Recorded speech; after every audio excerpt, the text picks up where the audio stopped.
we're just talking about the basics right now. النهارده Okay? احنا بنتكلم على الاساسيات بس. Parenting basics, purity basics. اساسيات التربيه، اساسيات النقاوه. I would love to do full seminars on each heart, mind, soul, strength. انا احب اعمل سيمينار بحاله عن الاربع ايتمز اللي احنا اتكلمنا عنهم دول. Really get in there, give everybody ideas, وان احنا نخش بعمق في العناوين دي. give people encouragement. ونديلهم نوع من التشجيع، ندي الاباء تشجيع انهم يعملوا الحاجات دي. Many of you think that my children have always been so very well behaved. They're good. Many people think my children are have always been very well behaved. Right? Always. My children have always been so good. We think that My children. Natalie and Spencer. Do you know what I'm talking about? كل الناس فاكرين اكنه ان هم يعني ربوا عيالهم ببساطه وعيالهم زي الفل، لكن ده ما يمنعش الصراعات بتاعه التربيه وصعوباتها. Spencer's always been pretty good. ولادها Spencer's pretty good. Always. Spencer very good. Natalie? Natalie very good. Oh. I know Natalie very good. She laughs when I tell her, I say, you know what? That's exactly how you were. When I point to some of the children, that's exactly how you were. You were that naughty. كتير بتقول لها لما تلاقي حد يعني شقي تقول لها انت كنت زي الشخص ده. And she says, I know. وهي بترد عليه بتقول لها انا عارفه. I'm so sorry. وبتقول لها انا اسفه جدا. But using these basics over and over and over. لكن استخدام الاساسيات دي مره بعد الثانيه بعد الثالثه بطريقه فيها مداومه. Encouraging her to change her way to God's way. التشجيع والتعليم وان احنا نجيبهم لطرق الرب. She's on the path of righteousness. هي ماشيه في طريق البر. So we can do this. Yay! احنا نقدر نعمل كده. يعني شجع نفسك انك تقدر تعمل كده. Okay, so let's talk about purity. خلونا نتكلم على النقاوة. Rule number 1. القاعدة الأولى. You are teaching your child about purity long before you ever teach them about sex. المبدأ الأساسي أنت تعلم طفلك عن النقاوة قبل نضوجه بوقت طويل وقبل أن تعلمه عن الجنس. How? إزاي؟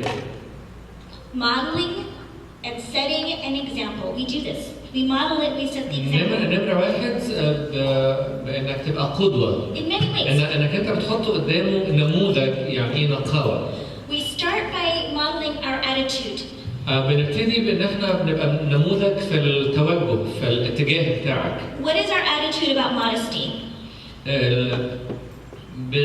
ما هو التوجه ناحية الاعتدال في الحياة؟ How do you treat the opposite sex? ازاي بتتعامل مع الجنس الآخر؟ How do you talk? ازاي بتتكلم؟ Are you modest in your speech? هل انت معتدل في كلامك مع الجنس الآخر؟ Are you modest in your dress? هل انت معتدل في لبسك؟ Are you modest with what you read? هل انت معتدل في اللي بتقراه؟ Because some of those magazines لأنه بعض المجلات are not very modest. مش معتدلة أبدا. Your children see that. والأطفال بيشوفوا ده. Okay. If you want your children to marry amazing people, لو أنت عايز ولادك يتجوزوا يعني أطراف تانية رائعين. You have to be an amazing spouse. أنت شخصيا لازم تبقى شريك حياة رائع. Okay. So, daddies, do you want your baby girls to grow up to have an amazing, awesome husband? أنت كبابا نفسك إن بنتك تكبر ويبقى يجي لها يعني عريس ما حصلش؟ You need to be the husband to your wife that you want for your أنت daughter. لازم تبقى نموذج لهذا الزوج اللي أنت عايز بنتك تبقى فيه. And wives, it's the same.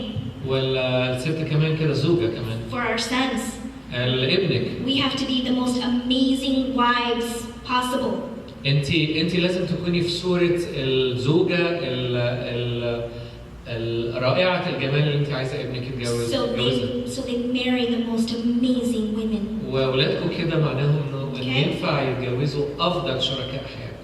So we also set an example with body image. كمان احنا بنقدم نموذج من نفسنا بالبادي ايمج، بصوره الجسد. Do we have a positive body image or a negative body image? يعني صوره جسد ايجابيه او سلبيه. Do we say things like? Go ahead. Do we say things like? احنا بنقول اشياء زي Do these pants make me look fat? هل البنطلون ده بيخليني ابان اكني تخين او تخينه؟ Right? Right? Right? Mommy sometimes say this. ماما ساعات بتقول الكلام ده. Are you wearing clothes that is exposing too much? هل السيدات ساعات المامهات يعني بيلبسوا هدوم بتعري جزء كبير من الجسد؟ Is our makeup modest? هل الميك اب اللي احنا بنستخدمه معتدل؟ I love makeup. أنا بحب الميك اب. But do I have positive body image when I don't have it?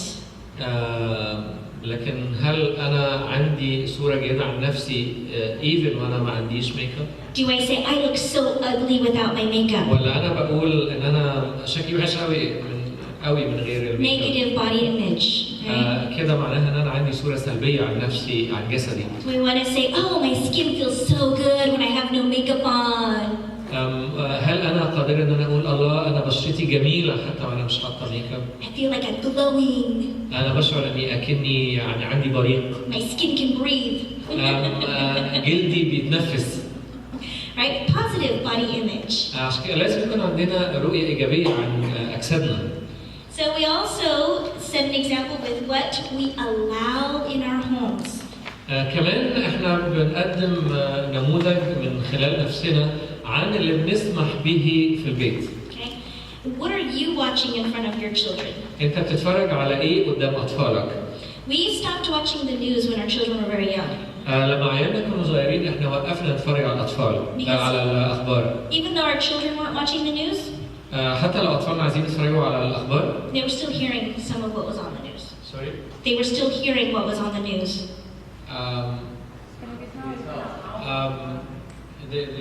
My children were watching, but they could still hear the things on the news.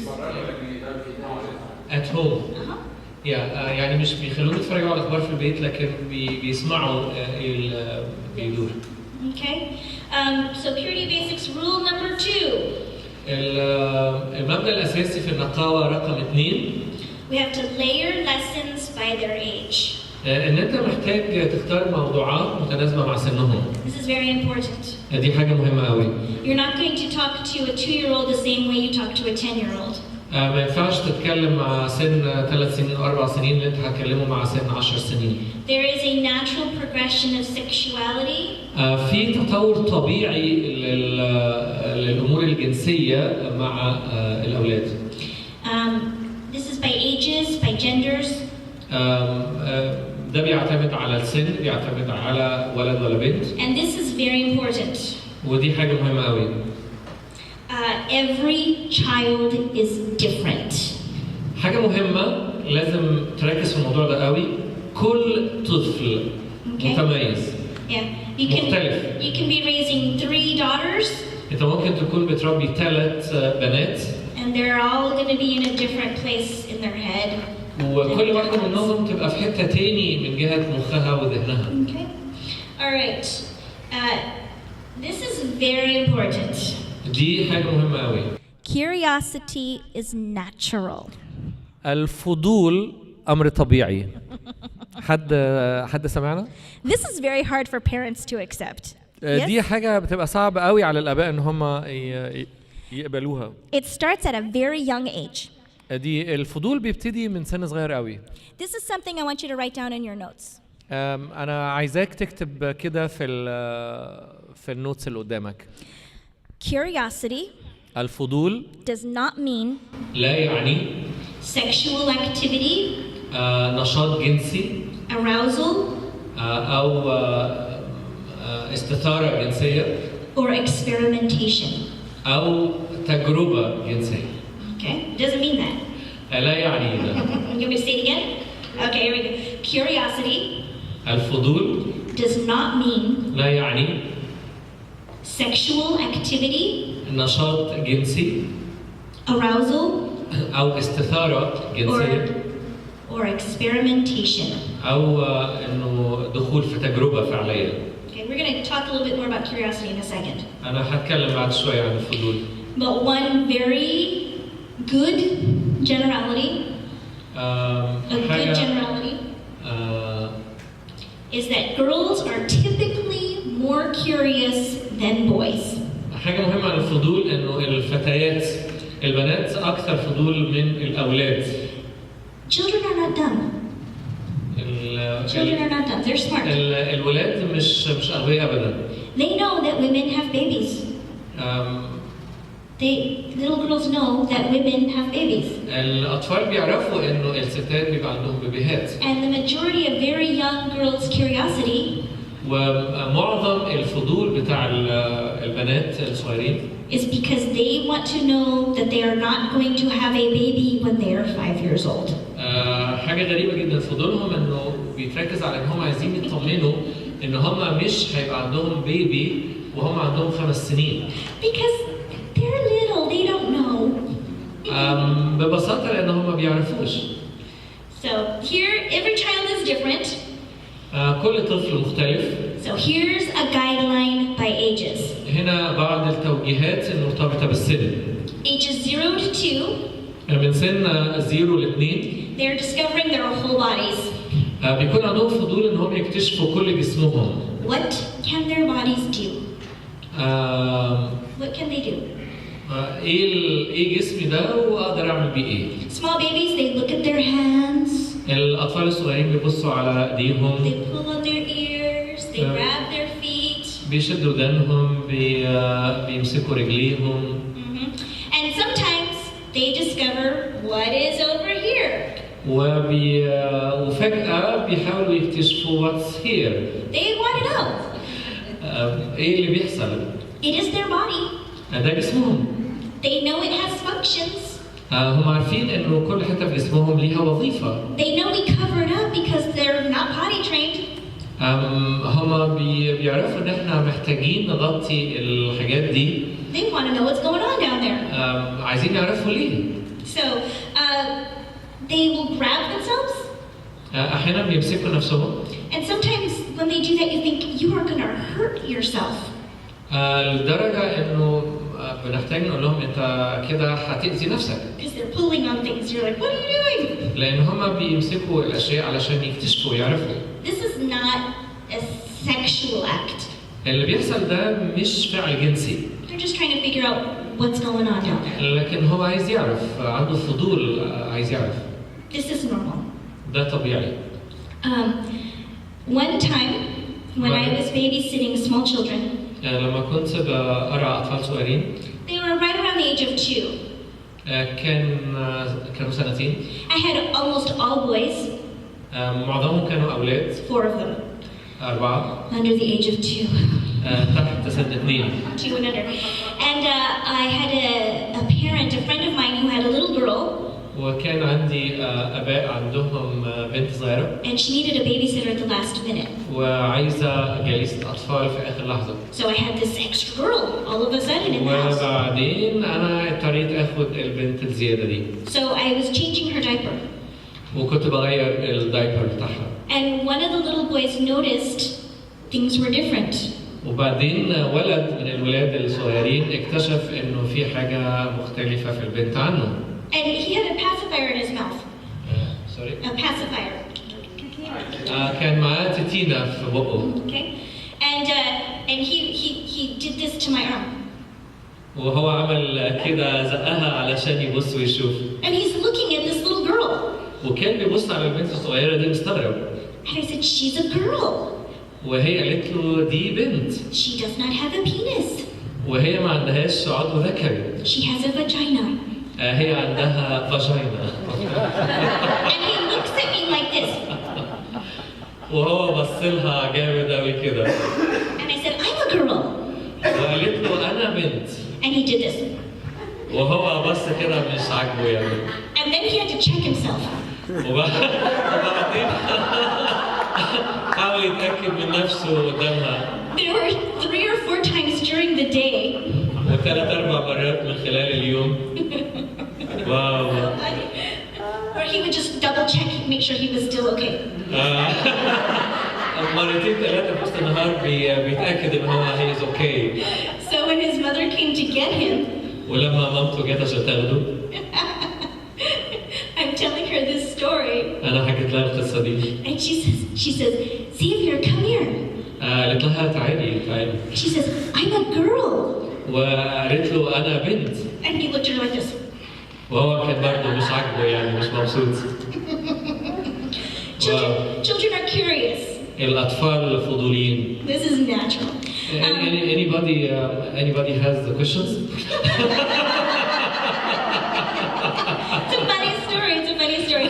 This is also very general, but boys, if you are a parent of little boys, you need to know this. لو انتوا اباء لاطفال صغيرين ولاد لازم تعرفوا الحكايه دي. Boys are very proud of their penises. انه الاولاد عندهم فخر جامد قوي باعضائهم الذكوريه. At a very young age. من سن صغير قوي. Okay. الحقيقه احنا ما كناش نعرف ده في مصر مش كده؟ Did he just say they don't grow up? We didn't know that in Egypt actually. Are you making a joke? You're making a joke, yes? You want to hear a funny story? My friend Donna has 2 boys, and she had them in the tub. And she says to her 2-year-old, she says, you have to make sure you wash your penis very good. Because, you know. Who told them? Their mother. Okay, you need to wash. ماما كان عندها طفلين فهي كانت بتوصيهم لازم يعني تغسل كويس الأعضاء الذكرية بتاعتك. And so he says, the little boy says to his mommy, والولاد صغيرين قالوا كده لمامتهم. Mommy, do you wash your penis really good when you take a bath? قال لمامته انت يا ماما انت بتغسلي العضو بتاعك برضه كويس وانت بتستحمي؟ I don't have a penis. I'm a girl. فماما قالت له انا ما عنديش عضو ذكري انا بنت. Girls have vaginas. البنات عندهم فاجيناز. التعبير انا مش عارف استخدم فاجينا ولا مهبل. Okay. بس And so he looked at her like this. وهو بص كده. And then he started laughing. ابتدى يضحك على مامته انه ما عندهاش زيه. And he's in the bathtub. He's in the bathtub. He's in the bathtub. And he starts dancing. He's like, you don't have a penis. ابتدى يرقص ويقول انت ما عندكيش زي انت ما عندكيش زي. This is normal. طبيعي. هي ابتدت تقنعني مش كده؟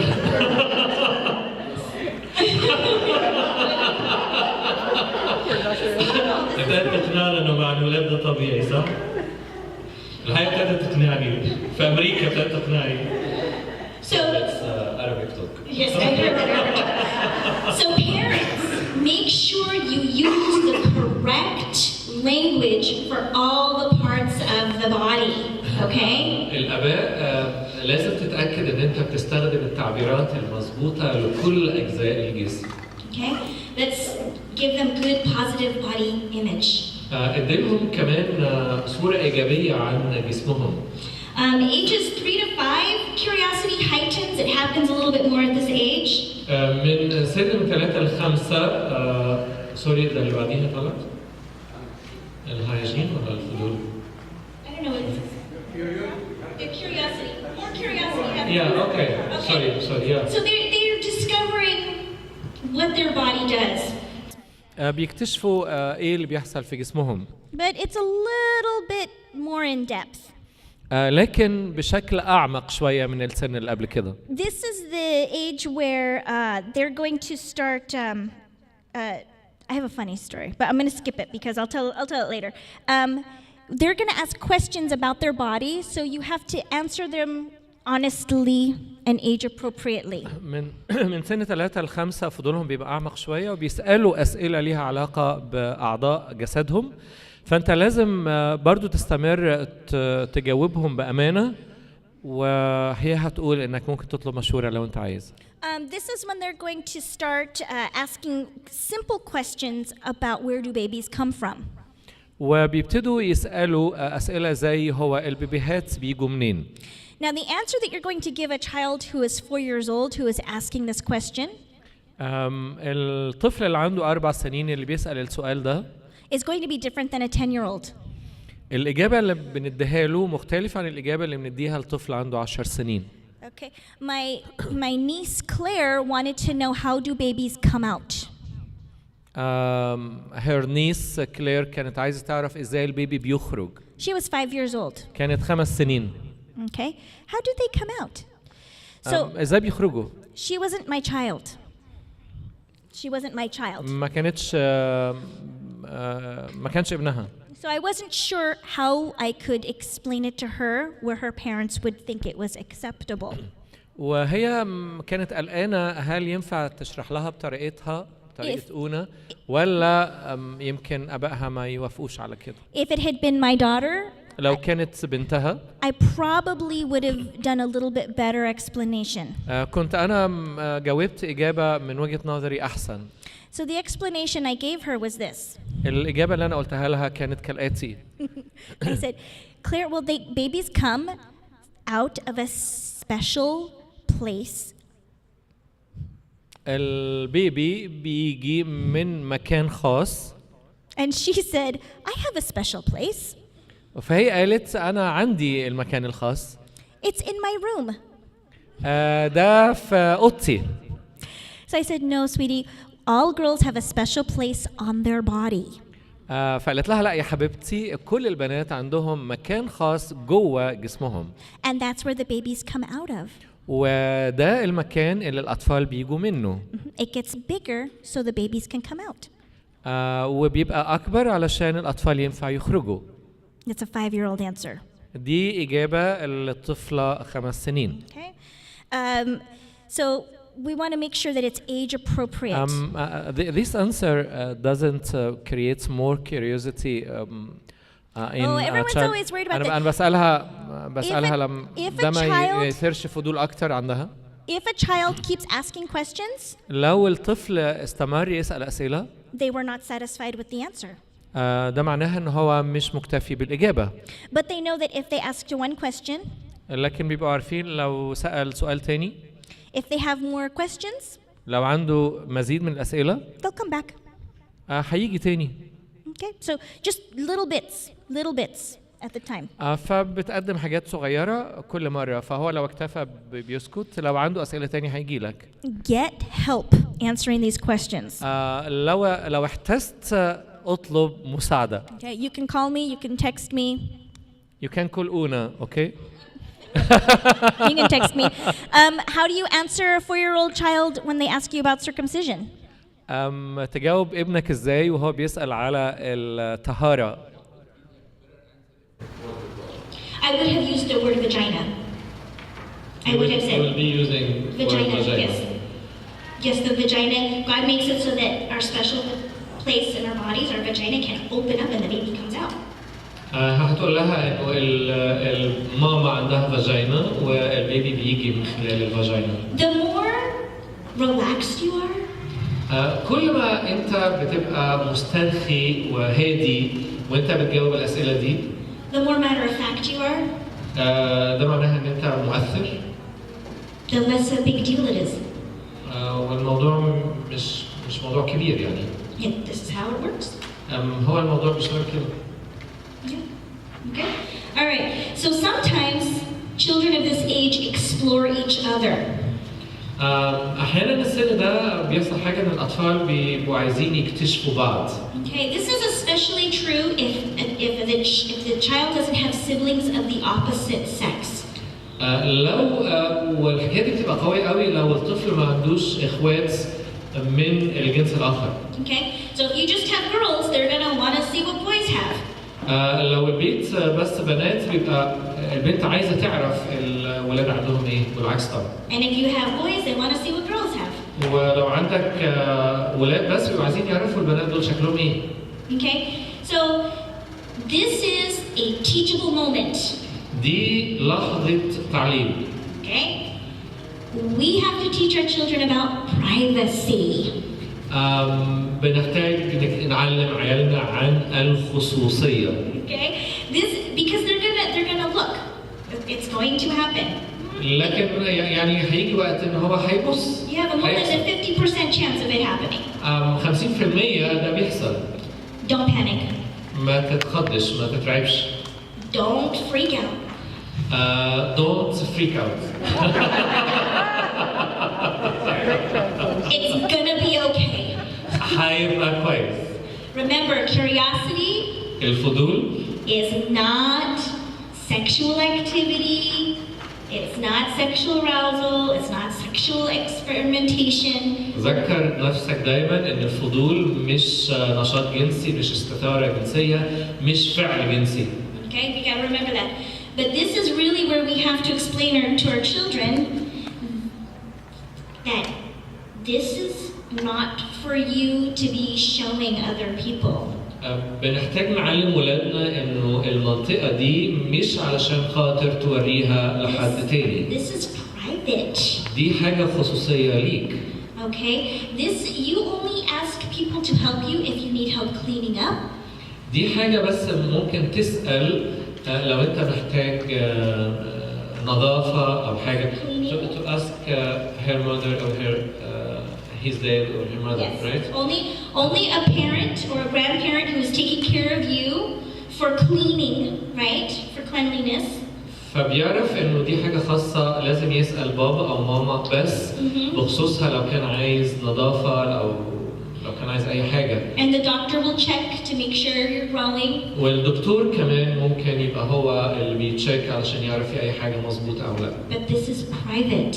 لكن دي حتة خاصة في جسمك. No one should be touching anybody there. ما ينفعش تسمح لأي حد إن هو يلمس الحتة دي. Okay? If we're not layering right here with privacy, if we're not layering privacy at this level, مش عارف الكلمة دي يعني إيه؟ the layer, the privacy layer. Layers؟ Yes. لو أنت مش بتبني الطبقات دي من الخصوصية في حياة طفلك. So, if we're not doing this, then we're opening them up to predators. احنا لو ما علمناهمش كده هيفتحوا نفسهم للناس اللي ممكن يأذوهم. Also, this age is a good age because you're naming body parts and understanding body parts. السن ده كويس كمان علشان وهو بيتعلم الشغلانات بتاعت كل جزء من جسمه. I had a teachable moment with my daughter at this age. أنا كان عندي لحظة تعليم مع بنتي وهي في السن ده. I was making eggs for breakfast. كنت بعمل بيض للفطار. And I was explaining to her وأنا شرحت لها that all girls have eggs. قلت لها كل البنات عندهم ايجز، كل البنات عندهم بيض. We don't lay eggs like chickens do. لكن احنا مش بنحط البيض زي ما الفراخ بتحطه. And our eggs are so tiny, they're smaller than hair. الايجز بتاعنا يعني رفيع خالص، ارفع من شعر راسنا. Isn't that crazy? هو ده حاجة ما تجنن. And she thought it was very interesting. والموضوع ده بالنسبة لها كان مثير جدا. Teachable moment. لحظة تعليم. Okay, so طبعا next. انتوا عارفين ان المبيض مليان بيض يعني. Next age. يعني اسمه ايجز فعلا يعني بويضات. The next age 6 and 9, they're asking questions for more details. من سن 6 ل 9 بيسألوا أسئلة لمزيد من الإيضاح والفهم. They really do want to know, where do babies come from? They want to know, where do babies come from? For real. بيبقى عندهم نفس الفضول ده، عايزين يعرفوا البيبيهات جت منين. And why their bodies do certain things. وليه جسمهم بيعمل بعض الأشياء. Always give them godly answers. دايما اجتهد انك تدي لهم اجابات مقدسه او اجابات صحيحه. Start with a husband and a wife. ابتدي بالزوج والزوجه. Okay? This is teaching purity. These things don't happen when you're 10. These things don't happen when you're 12. These things don't happen when you're 16. بتبتدي تكلموا على الامور الجنسيه انه وانت بتعلمه على الامور الجنسيه بتقول له ده مش بيحصل وانت عندك 6 سنين، ده مش بيحصل وانت عندك 10، ده مش بيحصل وانت عندك 15. This happens when you're a husband or a wife. ده بيحصل لما بتبقى زوج أو زوجة. Okay? So you want to explain the dynamics clearly. أنت بتحتاج تشرح الداينامكس التفاعلات الجنسية بشكل صحيح. بس أنا فهمت إن أونا بتعتمد على حاجة إنك وأنت بتشرح الجنس ليهم بتربط دايما ده بالجواز. يعني بتشرح بحرية بتربط ده بالجواز. Okay? So you want to do it in 2 or 3 sentences. That's it. بنعمله في جمل مختصرة. Okay? Yes. All right. Do you guys want to know those sentences that I used with my children? Are you عايزين guys ready? تعرفوا الجملتين اللي أنا بقولهم لأولادي؟ Okay, are you ready? Okay, this is how we already had the eggs conversation with my daughter. She was 4. أنا أوريدي كان عندي الموضوع بتاع البويضات ده مع بنتي وهي كان عندها 4 سنين. Okay. For a boy or girl, I would use the same exact thing. You ready? I would say this. أنا بقول كده. A husband الزوج will put his penis بيضع العضو الذكري بتاعه in his wife's vagina, في الفاجينا بتاعت مراته and a sperm will come out. السبرم اسمه ايه بالعربي؟ And it goes to الحيوان المنوي بيخش للفاجينا and it goes to the egg. وبيروح للبويضة. And that's where God makes the baby. وده الله في اللحظة دي الله بيعمل البيبي. That's it. That's it. سهلة دي؟ Is that easier than you thought it would be? How many of you think that's easier than you thought it would be? Is that easier? كم واحد All right, I got كم one. واحد اكتشف انه ده اسهل مما كنت تتوقع؟ How many of you think it's a lot harder than you thought? الحقيقة أنا كنت عايز Is that أسألك hard to do? can I ask them in Arabic؟ Yeah. أنا فعلا كنت عايز أسألكم عشان هي كانت بتشرح لي إنه الأطفال من السن ده بنقول لهم إنه بابا أو الزوج بيضع العضو الذكري في الفاجينا بتاعت زوجته فالحيوان المنوي بيروح للبويضة والبيبي بيتكون في بطن ماما. فهل دي إجابة ينفع نقولها لأولادنا؟ سهلة مش كده؟ موافقين؟ الحقيقة وأنا بتناقش معاها قالت لي إن كل الأطفال في أمريكا من سن 7 سنين بيعرفوا المعلومة دي. فعشان كده أنا اقتنعت إن إحنا لازم نتعلمها. Sorry for speaking Arabic. Sorry. Yeah, okay. They agree. They agree it's easier Yeah. than you thought it was. Okay, Yeah. so there we go.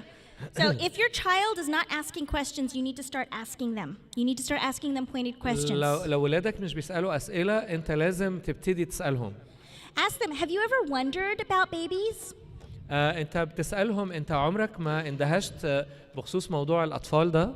Because sometimes kids will talk about it at school. لأنه أحيان كتيرة بيتكلموا عن ده في المدرسة. Oh, another very important thing is when you do tell your children, حاجة مهمة قوي لما تبتدي تخبر ولادك make sure to tell them it's not appropriate for you to have this conversation with other people. انت بتقول لولادك انه مش لطيف ان انت يبقى عندك حديث زي الحديث ده بخصوص الموضوعات دي مع اطفال تانيين. Okay? Because especially with younger children, you don't want them to talk to younger children. That's not appropriate. علشان احنا مش عايزين اطفال تانية عندهم معلومات تانية سيئة يتكلموا مع اولادنا We're almost done. بنتائج سيئة. At ages 9 through 12, you have to start talking about puberty. This is where you have to be very intentional. من 9 ل 12 بنتكلم معاهم على البلوغ ولازم كلامك معاهم يبقى عن قصد.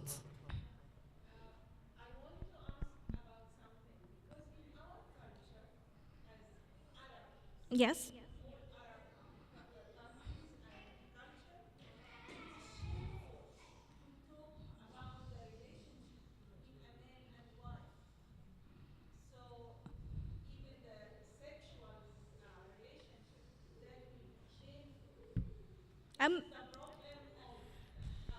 Of a lot of cultures, it's not just Arabic culture. I'm gonna address that in 2 seconds. Okay? So, ages 9 through 12, we have to talk about the changing body. ازاي نتكلم على البلوغ التغيرات اللي بتحصل في الجسم وقت البلوغ. Okay? And we have to actually start talking about peer pressure. طبعا لازم نتكلم على ضغط المجتمع بتاع الأطفال على الطفل في الوقت ده. We have to address pornography. لازم نشرح موضوع الصور العريانة اللي بتتشاف. This is where you actually have to be intentional and proactive with your children. وده الكلام اللي احنا لازم نبقى مهدفين واحنا بنتكلم عنه. Peer pressure, you need to talk about. What we should say. We can go into that a little bit more in depth, yes, because there's a lot. This is a lot. This is just a very brief overview. The younger kids are easy. The older kids, when you're having to sit down and have conversations with them, it takes more time, okay? سوري وأنا بتقول إن كل الحاجات دي محتاجة تفاصيل هنكملها في المرات اللي جاية. Okay, we have to make sure we set our expectations. محتاجين نحدد توقعاتنا. Ages 13 to 18. من سن 13 ل 18. You guys have to realize that the world is telling your children something else. The world is telling them something else, the children something else. انت لازم تتوقع من 13 ل 18 انه العالم بيقول لاولادك حاجات مختلفه عن اللي انت بتقولها. We have to discuss the ramifications of sex outside of God's will. محتاجين نتكلم معاهم عن موضوع الجنس خارج مشيئة الرب. We have to have conversations about STDs. About? STDs, sexually transmitted diseases. AIDS, herpes, chlamydia, gonorrhea. Okay, محتاجين نتكلم. They do get it at school, but what are you saying about it? All right? محتاجين نتكلم عن مساوئ الجنس خارج الزواج. مساوئ الجنس خارج الزواج بتجيب امراض اشهرها الايدز والحاجات الجنوريه والحاجات You have to discuss dating and courtship rules. محتاجين نتكلم معاهم على الديتنج، على انه لو حد عايز يتقدم لبنتك عشان يرتبط بيها محتاجين نتكلم علشان نحط setting rules، يعني نضع مبادئ لهذا الامر. We did not allow our children to date without a chaperone. احنا مش بنسمح لاولادنا ان هم يخشوا في علاقه شبه يعني هم عايزين يرتبطوا من غير ما نبقى عارفين. All right. Your children need to know. ولادك لازم يعرفوا. What's expected. ايه اللي بيتوقعوه. Rule number 3, you have to understand the world. قاعدة رقم 3 في النقاوة محتاجين نفهم العالم. The world is talking about sex all the time. العالم بيتكلم على الجنس طول الوقت. Your children are being bombarded. العيال يعني أكنهم بيغرقوا بمعلومات عن الجنس. When you go to the grocery store, all of those magazines right there. لما بتروح لمحل الجروسري بيبقى الاستندات بتاعت المجازين نصها بيبقى صور جنسية. So they're seeing all kinds of pictures.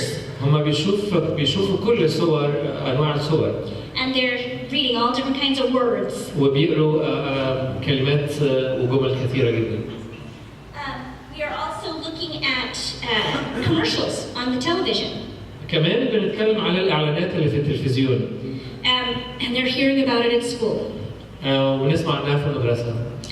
And from school, we even talk about it a little bit here at church, guys. Sorry. We even talk about sex a little bit here at church. احنا كمان بنتكلم على الجنس هنا كمان في الكنيسة. Okay. In a good way or? In a good way. In a good way. In a warning way. Look at Samson. Did not turn out so good, right? فيها إنذارات. Okay. So now my question for you is, do you want the only voice your children hear on this subject to come from the world? هل سؤال ليك، هل أنت حابب إنه هل تريد أن يكون الصوت الوحيد الذي يسمعه أبنائك عن الجنس آتيا من العالم؟ Because if you are not talking with your child on this subject, لو أنت مش بتتكلم مع طفلك عن هذا الموضوع، you are relinquishing any influence or authority أنت بتتخلى عن تأثيرك وعن سلطتك. you have in this area. You're relinquishing it. Give it up. أنت كأنك بتتخلى عن ابنك، لو أنت ما كلمتوش العالم هيكلمه، لو أنت ما أثرتش عليه العالم هيأثر عليه. We are to be people of authority. أنت محتاج تحتفظ بسلطانك على ابنك. And our silence means permission. سكوتنا يعني بمشكلة كبيرة. Our silence means permission. التصريح يديله جرين لايت ان هو يعني. تمام، سكوتك بيديله الخط الاخضر ان هو يروح يعمل كده. So it's permission to our children to do as they please. اكنك بتديله تصريح ان هو يعمل الحاجه اللي هو بتبسطه. And to Satan to influence them. وان الشيطان ياثر عليه. So we have to talk about it early and often. محتاج تتكلم معاه من بدري وكثيرا. Okay? So we've got to take back, period rule number 4, take back ground from the enemy. رقم 4 استرجع الارض من العدو. We are not the world. احنا مش من العالم. We need to monitor TV, movies, and media. محتاجين نتابع ونلاحظ ونشرف على التلفزيون والافلام ووسائل الاعلام. I can see the TV and the computer in my living room. It's right there. انا حاطه التلفزيون والكمبيوتر في الليفينج روم وانا قادر اشوفهم. Okay? So عشان ابنك ما يشوفش حاجه انت مش بتشوفها. if your children are only watching certain shows, you need to start cutting some shows out. لو ابنك بيتفرج على يعني حلقات معينه او برامج معينه انت مش راضي عنها، انت محتاج تشيلها. We need to get into God's Word, have godly role models, and godly love stories. محتاجين نخش في حاجات متفقة مع الله، كلمات من الرب، نماذج فيها قدوة إلهية، وإيفن قصص عاطفية مسيحية. Okay. Grandma Donna, this is Pastor Craig's mother. مامة الأسيس جريج. She had a beautiful love story. عندها قصة حب جميلة. And when my daughter heard this love story, she said, "That's what I want." ولما بنتها سمعت قصة الحب دي قالت لها هو ده اللي أنا عايزاه. Because Mama Donna said she only needed one. لأنه ماما دونا قالت أنا عايزة واحد بس. She knew God had called her to be a missionary to China. God called her to be a missionary. ورب دعاها عشان تكون مرسلة في الصين. So she wasn't going to even talk to somebody who was not called to be a missionary to China. وما كانش عندها الفرصة إنها تتكلم مع حد هي عارفة إن هو عنده دعوة للصين. She wasn't going to waste her time. ما كانتش عايزة تضيع وقتها. So we need to put that in our children's minds. احنا محتاجين نحط ده في ذهن أولادنا. Okay. And then last we need to pray. في الآخر محتاجين نصلي. For our future families. لعائلتنا المستقبلية. Because God is going to bless us, right? لأنه الرب هيباركنا. We're going to have son-in-laws and daughter-in-laws. هيكون عندنا أزواج لبناتنا وزوجات لأبنائنا. And grandchildren. وهيكون عندنا أحفاد. For many generations. الأجيال كثيرة. Amen. أمين. Amen. واو. محتاجين ندي يد لونا.